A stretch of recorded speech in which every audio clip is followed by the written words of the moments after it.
स्वागत करता हूं मैं आप सभी छात्र एवं छात्राओं को आपका अपने YouTube channel struggle arts classes में। मेरे प्यारे छात्र एवं छात्राओं, आज हम लोग क्लास 10th एंड 12th के हिंदी व्याकरण टॉपिक को कवर करने वाले हैं। बहुत सारे बच्चे ऐसे हैं बिहार बोर्ड के जिनको जो है लिंग को लेकर काफ़ी ज़्यादा डिप्रेशन में वो चले जाते हैं, काफ़ी ज़्यादा टेंशन उनको होता है कि भाई हम लिंग कैसे पहचानें। एग्जाम में बहुत पूछा जाता है, कुछ समझ में नहीं आता है यार, और एग्जाम में रियली है, सत्य है ये कि 5 से 6 लिंग से जो है पूछा जाता है, चाहे 12th की एग्जाम हो चाहे 10th की एग्जाम हो, अधिकतर जो हम देखे हैं। तो आप लोग वीडियो के अंत तक बने रहिएगा, फिर अगली बार से आप कभी मत बोलिएगा, कभी आपको बोलने का मौका ही नहीं देंगे कि लिंग हमको पहचानने नहीं आता है। वीडियो के अंत तक बने रहिए, हम पूरा एक एक बात को समझाएंगे, A to Z समझाएंगे। चलिए वीडियो को हम लोग जो यहाँ से शुरू करते हैं। देखिए, लिंग को जेंडर भी कहा जाता है, आप लोग जानते हैं। सबसे पहले हम लोग लिंग की परिभाषा समझेंगे, फिर उसके बाद उससे आगे बढ़ेंगे। देखिए, लिंग यानी संज्ञा का ऐसा रूप या ऐसी संज्ञा जिससे हमें स्त्री जाति के या फिर हमें उनसे पुरुष जाति के बारे में होने के बारे में बोध होता है, उसको लिंग कहते हैं। लिंग का परिभाषा तो आसान है भाई, यानी कि कुछ ऐसा शब्द रहेगा, कुछ ऐसा संज्ञा रहेगा जिससे स्त्री का बोध होगा या फिर पुरुष का बोध होगा। और तो फिक्स निश्चित है कि एक स्त्री ने तो पुरुष का तो बोध होना ही होना है, कोई ना कोई एक लिंग का बोध होगा। तो इस तरह से बोध होगा तो उसे लिंग कहेंगे। खैर, ये तो बच्चा बच्चा जानता है, ये आप भी जानते हैं। इससे आगे जो हम समझाने वाले हैं उसको समझते रहिए। लिंग के प्रकार यानी काइंड्स ऑफ लिंग, लिंग के प्रकार कितने होते हैं? तो लिंग जो है दो प्रकार के होते हैं, एक तो होते हैं स्त्रीलिंग, एक होते हैं पुल्लिंग। कौन कौन सी, फिर से समझिए। एक होते हैं स्त्रीलिंग और दूसरे होते हैं पुल्लिंग। खैर, हमें इंग्लिश से उतना मतलब नहीं, इसलिए हम इंग्लिश में फोकस नहीं कर रहे हैं। एक होते हैं स्त्रीलिंग, दूसरा होते हैं पुल्लिंग। अब स्त्रीलिंग किसे कहते हैं, तो ये भी आप अच्छे खासे जानते हैं कि स्त्रीलिंग कहते किसे हैं। तो संज्ञा का वह रूप जिस रूप से हमें पता चलता है कि ये संज्ञा स्त्री जाति से है, उसे क्या कहते हैं हम लोग? स्त्रीलिंग कहते हैं। यानी जैसे कुछ भी संज्ञा दिया हुआ है, कोई ऐसा शब्द है, ठीक है ना, पढ़ेंगे तो स्पष्टीकरण हो जाएगा कि भाई वो स्त्री से है कि पुरुष से है। तो जब स्पष्टीकरण हो जाएगा कि स्त्री से है तो स्त्रीलिंग में रख देंगे। और पुल्लिंग किसे कहेंगे? तो संज्ञा के हुए रूप जिस रूप से हमें पता चलता है कि ये संज्ञा यानी कि ये शब्द जो है पुरुष जाति से है, तो उसको हम लोग पुल्लिंग कहते हैं। जैसे में लिखा हुआ आप देख सकते हैं स्पष्ट। तो आप बोलिएगा सर इतना तकला हम नहीं जानते हैं कि बड़का चले सिखाने वाले। अरे वीडियो के इन तक बने रहिए, टेंशन मत लीजिए आप लोग, ठीक है ना। आए हैं सिखाने तो सिखा के ही जाएंगे, ठीक है ना। तो यहाँ तक आप लोग केवल इतना समझ गए हैं ना कि स्त्रीलिंग, सबसे पहले लिंग किसे कहते हैं जिससे स्त्री जाति पुरुष जाति का बोध हो।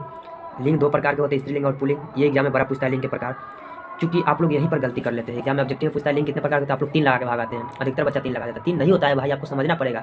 संस्कृत में 3 लिंग होता है, स्त्रीलिंग पुल्लिंग नपुंसकलिंग। हिंदी में ओनली 2 लिंग होता है, स्त्रीलिंग एंड पुल्लिंग बस।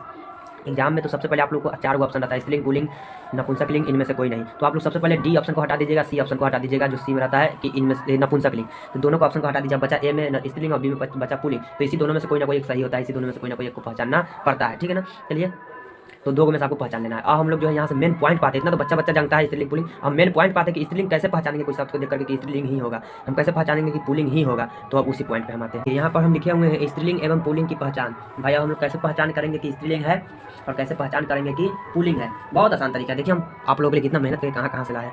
तो कुछ रूल के माध्यम से हम समझाते हैं आप लोगों को, आप समझते चलिए।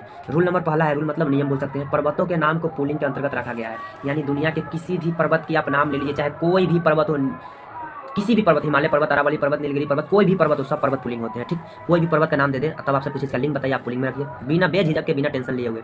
रूल नंबर 2 में देखिए, देशों के नाम को पुल्लिंग के अंतर्गत रखा गया है। अब देश के नाम जैसे कि अमेरिका बोल सकते हैं, भारत बोल सकते हैं, चीन बोल सकते हैं, जापान, नेपाल, ये सब जो भी देश होते हैं ना, ये सभी देश के नाम पुल्लिंग होते हैं। या आप दिमाग में अपने भेजा में बैठा लीजिए कि जितने भी देश के नाम हैं सबके सब पुल्लिंग होते हैं, ठीक। रूल नंबर 3 में क्या बोला है? रूल नंबर 3 में बोला है कि अनाजों के नाम को पुल्लिंग के अंतर्गत रखा गया। यानी अनाज के जितने भी नाम होते हैं ना, जैसे अनाज आप जानते हैं अच्छे खासे, भली भांति परिचित है। अगर जैसे नभी लिखा हो तो कोई टेंशन नहीं, यहाँ पे लिखा हुआ है गेहूं, बाजरा, जौ, यानी कि इस तरह से जितना भी अनाज होते हैं ना, सभी अनाजों के नाम को पुल्लिंग के अंतर्गत ही रखा गया। आपसे गेहूं, बाजरा, जौ, मक्का कुछ भी पूछे अनाज के नाम, आप वहाँ पर बेझिझक ला के पुल्लिंग होगा, ठीक।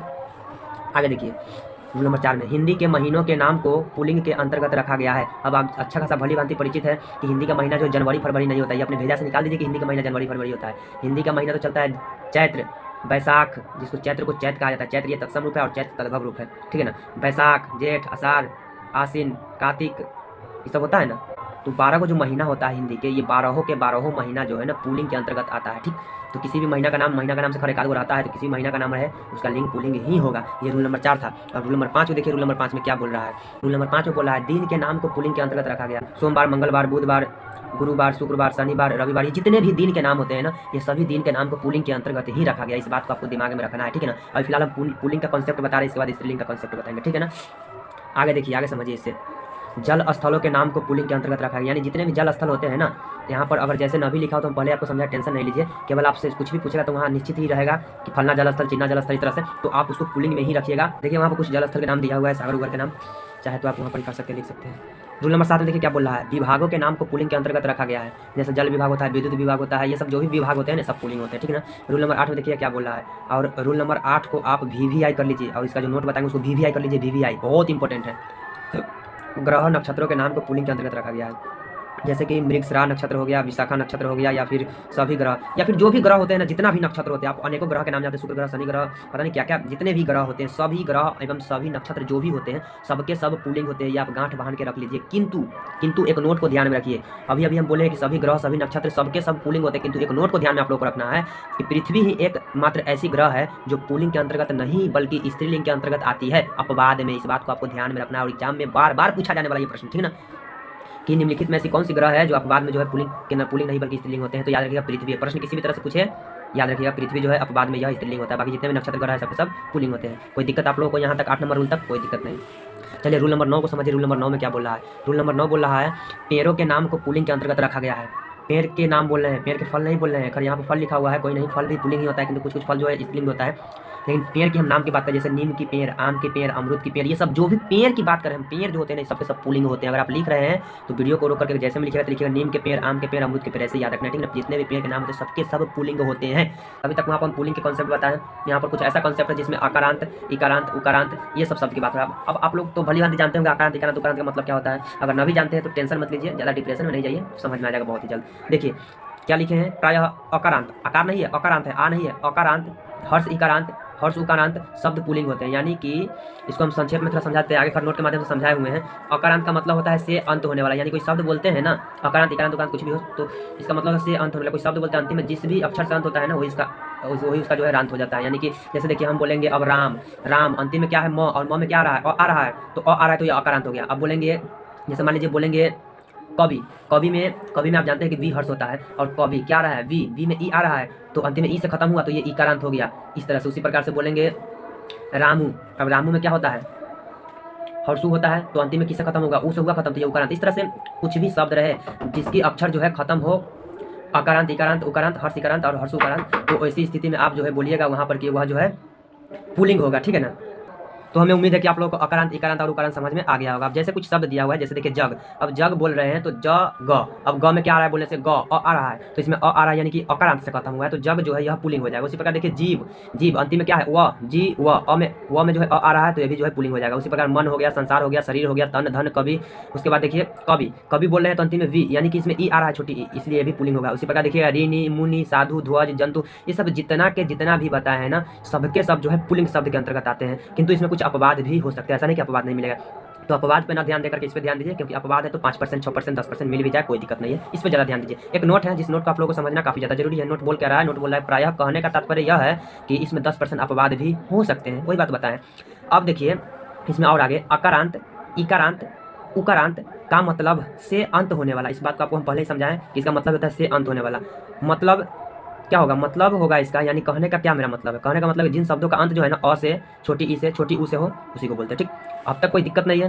तो ये कुछ अलग ही कॉन्सेप्ट था, इससे पहले पुलिंग के कॉन्सेप्ट बताए थे, ये भी पुलिंग का ही कॉन्सेप्ट था किंतु थोड़ा अलग हटके था। तो इस बात को आप लोगों को याद रखना। अगर ये याद रहे तो कौन शब्द का लिंग क्या होगा, स्त्रीलिंग होगा कि पुलिंग होगा, आराम से बता सकते हैं। अब ये कॉन्सेप्ट थोड़ा ये भी हटके है, तीसरा कॉन्सेप्ट है, चलिए समझिए बोल क्या रहा है। बोल रहा है कि त्र, छोटी न, बड़ी न, ख, ज, आर, आय, ये अक्षर जो है ना शब्द के अंत में अगर दिख जाए तो ऐसी स्थिति में जो है वे शब्द पुलिंग कहलाते हैं। किंतु इसमें भी कुछ अपवाद हो सकते हैं, कहने का मतलब 5%, 10% अपवाद भी हो सकता है, किंतु 90% सटीक इसी रूल पे बैठेगा। जैसे कुछ शब्द देखिए, कुछ शब्द हम लिखे हुए हैं, जैसे देखिए चित्र अंतिम में त्र आ रहा है तो त्र आ रहा है तो ये पुलिंग होगा। मित्र त्र आ रहा है, पत्र त्र आ रहा है, रमन बोले तो ये न आ रहा है, छोटी न हम बोले थे तो छोटी न लगा हुआ है तो ये पुलिंग होगा। उसी प्रकार पालन, रदन, बदन, जागरण, बड़का न बोले थे, बड़का न अंतिम में लगा हुआ है जागरण में। पोषण, भरण, हरण, रूख, ख भी बोले थे, ख भी रहेगा फिर भी वह पुलिंग होगा। रूख हो गया, सुख हो गया, उसी प्रकार देखिए सरोज हो गया, मनोज हो गया, भोज, अनाज, इसी प्रकार से श्रृंगार, यानी कि इत्यादि। इस तरह से बहुत सारे ऐसे शब्द हो सकते हैं जिसके अंत में अगर ये जो भी अक्षर बोले अगर लगा रहे तो आप बेझिझक उसको जो है आप पुलिंग में रख सकते हैं। जैसे इसमें भी और बहुत सारा शब्द है, आप देख सकते हैं यहाँ पर कुछ ऊपर आय भी बताए थे, कुछ आर भी बताए थे। जैसे देखिएगा कि प्रचार लिखा हुआ है, प्रचार आर आ रहा है, प्रचार बोले तो प्रचार आर, आकार, अधिकार, अध्याय व्यवसाय, उसके बाद व्यवसाय लिखा हुआ है, अध्याय लिखा हुआ है, न्याय लिखा हुआ है, यानी कि अंतिम में आय रहे या फिर आर रहे या फिर जो भी शब्द बताया त्र, छोटा न, बड़ा न, ख, ज, ये सब लगा रहे तो आप पुलिंग में रख दीजिए बेझिझक। एग्जाम में अगर पूछे तो जब बिना सोचिए नहीं ज़्यादा, और ऑप्शन डी और सी को पहले हटाइए और ऑप्शन ए और बी में चुनिए कि उसका जो है क्या होगा, पुलिंग होगा कि स्त्रीलिंग होगा।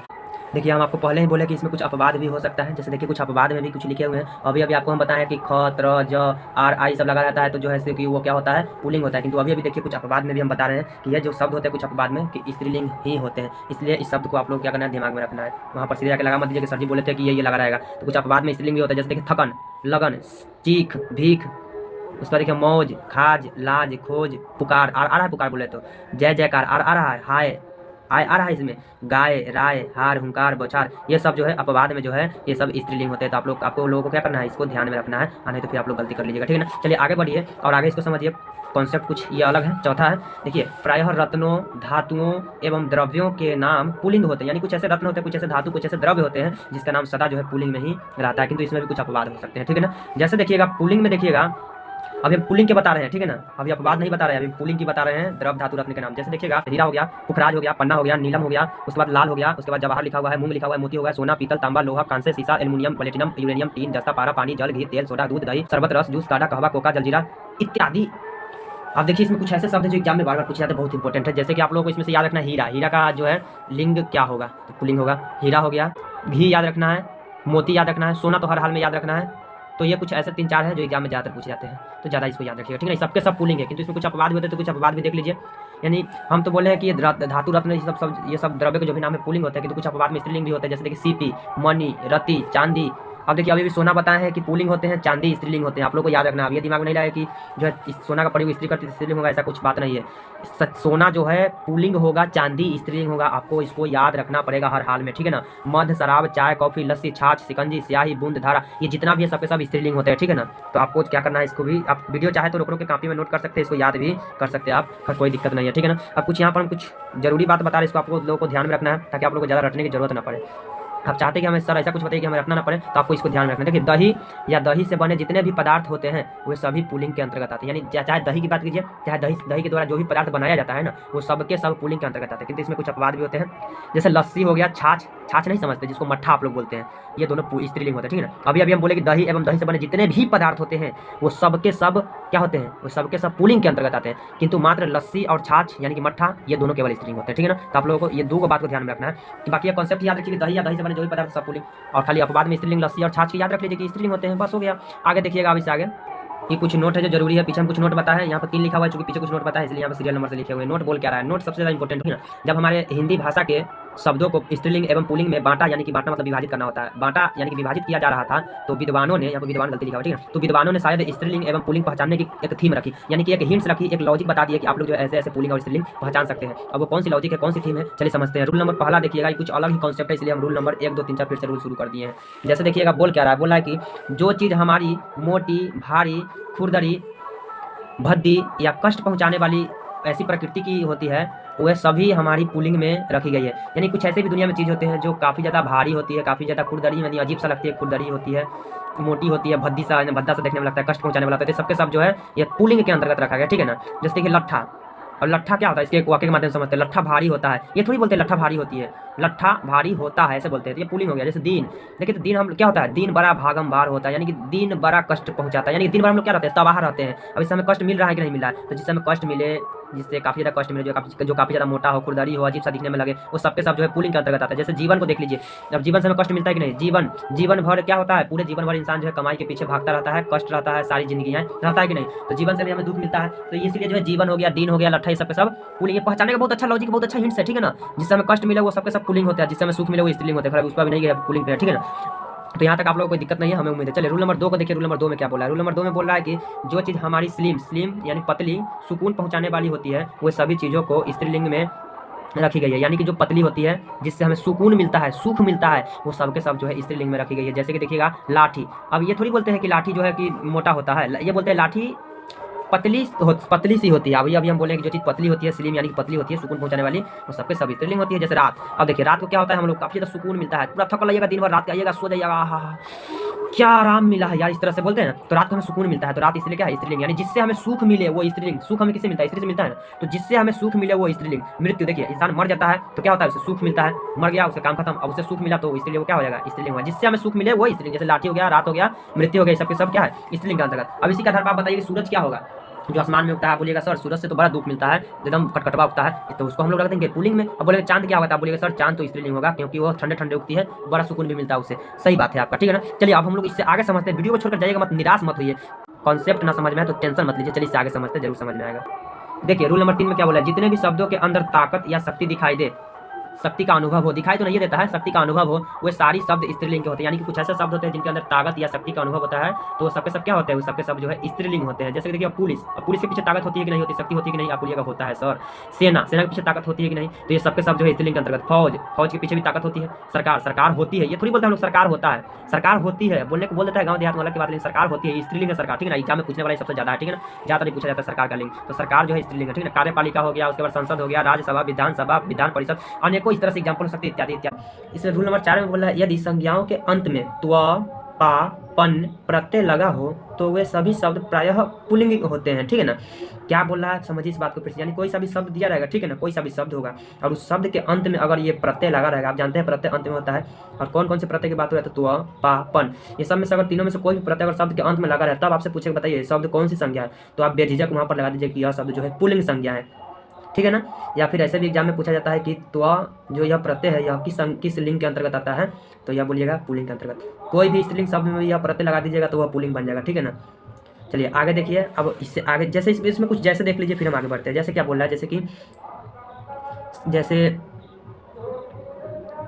शिवत्व, मनुष्यत्व, पशुत्व, कवित्व, गुरुत्व, बचपन, पन प्रत्यय बोले ना, लड़त्व, लड़कपन, बुढ़ापा, मोटापा, स्त्रीत्व, यानी इस तरह से अगर कोई सा भी शब्द में अगर लगा रहे त्व प्रत्यय, पा प्रत्यय और पन प्रत्यय, तो आप पुल्लिंग में रखिएगा उसको, ठीक है ना। जैसे देखिए स्त्री अपने आप में स्त्रीलिंग है, किंतु उसमें त्व प्रत्यय लगा दी थी, स्त्रीत्व हो गया, अब वो क्या हो गया, पुल्लिंग हो गया। आगे देखिए रूल नंबर 5 में क्या बोल रहा है, रूल नंबर 5 में बोला है कि सभी नदियों के नाम जो है स्त्रीलिंग होते हैं, यानी दुनिया के किसी भी नदी के नाम के जिक्र कर लीजिए स्त्रीलिंग होगा, किंतु एक शर्त है इसका। शर्त क्या है कि ब्रह्मपुत्र नदी, सोन नदी एवं सिंधु नदी जो है, ये तीनों के तीनों नदी जो है पुल्लिंग होते हैं, ठीक है ना। तीनों नदी को क्या माना गया है, तो तीनों नदी को पुल्लिंग माना गया है, और ये तीनों छोड़ के बाकी सब नदी स्त्रीलिंग होते हैं, ठीक, और बाकी ये सब पुल्लिंग होते हैं। आगे देखिए रूल नंबर 6 में क्या बोल रहा है, रूल नंबर 6 में बोल रहा है कि हिंदी के तिथियों के नाम जो है स्त्रीलिंग होते हैं। हिंदी के कोई सा भी तिथि की बात कर लीजिए, कोई भी तिथि, तो सबके सब स्त्रीलिंग होते हैं, स्त्रीलिंग होंगे। रूल नंबर 7 में क्या बोल रहा है, लिपियों के नाम स्त्रीलिंग होते हैं, जैसे कि देवनागरी हो गया, रोमन लिपि हो गया, ब्राह्मणी लिपि हो गया, गुरुमुखी लिपि हो गया, रोम, और इस तरह से बहुत सारे ऐसे लिपि होते हैं। सब लिपि को जो है ना किसके अंतर्गत रखा गया है, तो स्त्रीलिंग के अंतर्गत। गलत मत कीजिएगा, स्त्रीलिंग स्त्रीलिंग, ठीक है ना। रूल नंबर 8 में देखिए क्या बोल रहा है, रूल नंबर 8 में बोल रहा है कि सारे भाषाओं एवं बोलियों के नाम स्त्रीलिंग में प्रयोग होते हैं, यानी कोई भी भाषा हो, चाहे दुनिया की कोई भी भाषा, कोई भी बोली हो, सबके सब स्त्रीलिंग ही होते हैं, ठीक है ना। इससे आगे देखिएगा आगे क्या बोल रहा है, देखिए रूल नंबर 9 में बोल रहा है प्रायः आकारांत, दीर्घ इकारांत एवं दुर्गुकारांत शब्द स्त्रीलिंग होते हैं, किंतु इसमें कुछ अपवाद भी हो सकते हैं, यानी कुछ अपवाद में पुल्लिंग भी हो सकते हैं, लेकिन 5-10% जो अपवाद में पुल्लिंग होंगे, अन्यथा जितना भी शब्द होते हैं ना जो अकारांत से खत्म हो, इकारांत से खत्म हो, जो दुर्गुकारांत और दीर्घ इकारांत से खत्म हो, सबके सब जो स्त्रीलिंग होते हैं। जैसे देखिएगा रमा, सीता, अकारांत इकारांत का मतलब हम पहले ही बता दिए, से अंत होने वाला। रामा बोले तो आकार से अंत हो रहा है ना। सीता, गीता, अनुजा, कली, नदी, रोटी, टोपी, बोली, सब्जी, ये सब जितने के जितने हैं सबके सब जो है यह स्त्रीलिंग होते हैं। आगे देखिएगा, इसमें कुछ अपवाद भी हो सकता है, अपवाद पे ज़्यादा ध्यान न दीजिए, अगर लिख दिए ध्यान दीजिए, अन्यथा नहीं ध्यान दीजिए। चलिए रूल नंबर आगे देखिए 10 में क्या बोल रहा है, रूल नंबर 10 में बोल रहा है कि यदि संज्ञाओं में ता, आस, आहट, आवट, आई, दीर्घ ई प्रत्यय जोड़ दिया जाए तो वे शब्द प्रायः स्त्रीलिंग बन जाते हैं। अभी पीछे हम एक शर्त आपको बताए हैं कि अगर त्व प्रत्यय लगा हो, पा प्रत्यय लगा हो, पन क्या बताएं, त्व, पा, पन, केवल ये तीनों प्रत्यय लगा हो तो पुल्लिंग होता है। अभी यहाँ पर अब हम क्या बता रहे हैं कि ता प्रत्यय हो, आस, आहट, आवट, आई, दीर्घ ई, ये अगर लगा हो तो स्त्रीलिंग होता है, ठीक है ना। अगर कोई पुल्लिंग का शब्द है और ये प्रत्यय कहीं लगा दीजिएगा उसमें अंतिम में, तो वह बन जाएगा क्या, वह स्त्रीलिंग बन जाएगा। किंतु कोई स्त्रीलिंग के शब्द है और उसमें अगर आप त्व प्रत्यय, पा प्रत्यय, पन प्रत्यय लगा दीजिएगा वह पुल्लिंग बन जाएगा, जो कि पीछे हम बताया है। देखिए इसमें जैसे देखिए कुछ स्त्रीलिंग शब्द क्या क्या हो सकते हैं, मनुष्यता, देखिए मनुष्य अपने आप में पुल्लिंग है, ठीक है ना, लेकिन इसमें हम ता प्रत्यय लगा दिए, यह स्त्रीलिंग हो गया। पशुता, कविता, कवि अपने आप में पुल्लिंग है, किंतु इसमें ता प्रत्यय लगा दी तो कविता स्त्रीलिंग हो गया। उसी प्रकार गुरुता, प्यासा, मिठास, घबराहट, चिल्लाहट, सजावट, रुकावट, बनावट, मिलावट, लड़ाई, इस तरह से जो है ना, गर्मी, दूरी, हंसी, बोली, धमकी, बड़ाई इत्यादि बहुत सारे शब्द हो सकते हैं, ये सब के सब जो है स्त्रीलिंग होते हैं, ठीक। रूल नंबर 11 में बोल रहा है कि कुछ प्राणीवाचक शब्दों का प्रयोग केवल स्त्रीलिंग में होता है, पुल्लिंग, उनका पुल्लिंग नहीं होता। यानी कुछ ऐसे भी शब्द होते हैं जिनका केवल स्त्रीलिंग होता है, उनका पुल्लिंग उल्लिंग नहीं होता है। एवं कुछ प्राणीवाचक शब्दों का प्रयोग केवल पुल्लिंग में होता है, उनका स्त्रीलिंग नहीं होता। यानी कहने का मतलब क्या है, यहाँ पर कुछ ऐसे शब्द मिल जाएगा जिनका केवल पुल्लिंग होगा तो स्त्रीलिंग उनका नहीं बन सकता है, कुछ ऐसे शब्द मिल जाएगा जिनका केवल स्त्रीलिंग होता है, उनका पुल्लिंग नहीं बन सकता है। ठीक है, ऐसा बहुत सारे शब्द हैं। जैसे देखिए, जैसे हम लिखे हुए हैं धायना, क्या लिखा हुआ धायमा, यह अपने आप में एक शब्द है।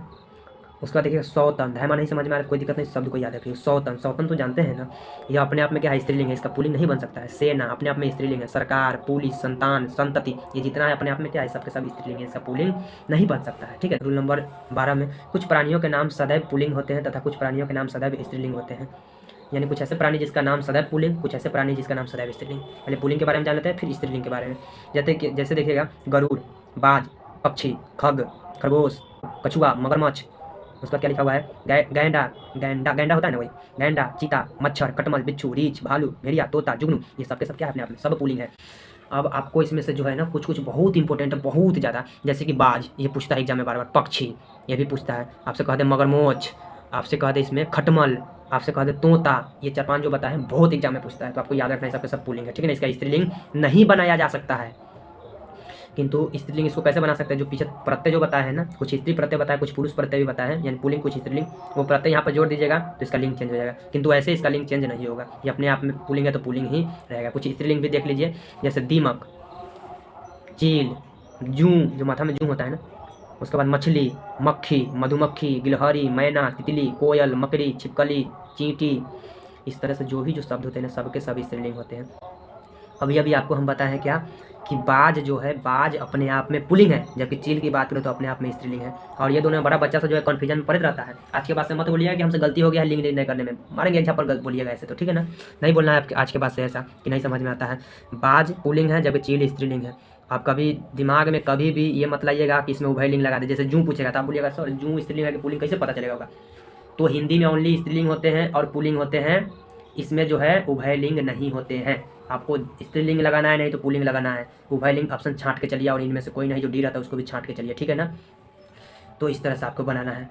कुछ नोट है जिनको जानना बहुत जरूरी है, पीछे 2-3 नोट बताएं, यहाँ चौथा पे नोट हो, चौथा नंबर नोट होगा, लाइन से लिख रहे हैं। देखिए, पुल्लिंग शब्दों में मादा शब्द जोड़कर स्त्रीलिंग बनाया जाता है एवं स्त्रीलिंग शब्दों में नर शब्द जोड़कर पुल्लिंग बनाया जाता है। क्या समझे, या ना, किसी भी शब्द में अगर आप मादा लगा देते हैं तो उसका लिंग चेंज हो जाएगा, किसी भी शब्द में अगर आप नर लगा दीजिएगा उसका लिंग चेंज हो जाएगा। जैसे देखिए मगरमच्छ, अपने आप में मगरमच्छ पुल्लिंग है, ठीक है ना, अब इसका स्त्रीलिंग कैसे होगा, तो इसमें मादा लगा दीजिए, मादा मगरमच्छ, ये स्त्रीलिंग हो गया। उसका देखिए कोयल, कोयल अपने आप में क्या है, स्त्रीलिंग है, इसको पुल्लिंग बनाना था, नर कोयल कह दीजिए, पुल्लिंग हो गया। इस तरह से बहुत सारा एग्जाम्पल हो सकता है। चलिए रूल नंबर 13 को देखिए क्या बोल रहा है। रूल नंबर 13 में बोल रहा है प्रायः पुल्लिंग शब्दों में प्रत्यय जोड़कर स्त्रीलिंग बनाए जाते हैं।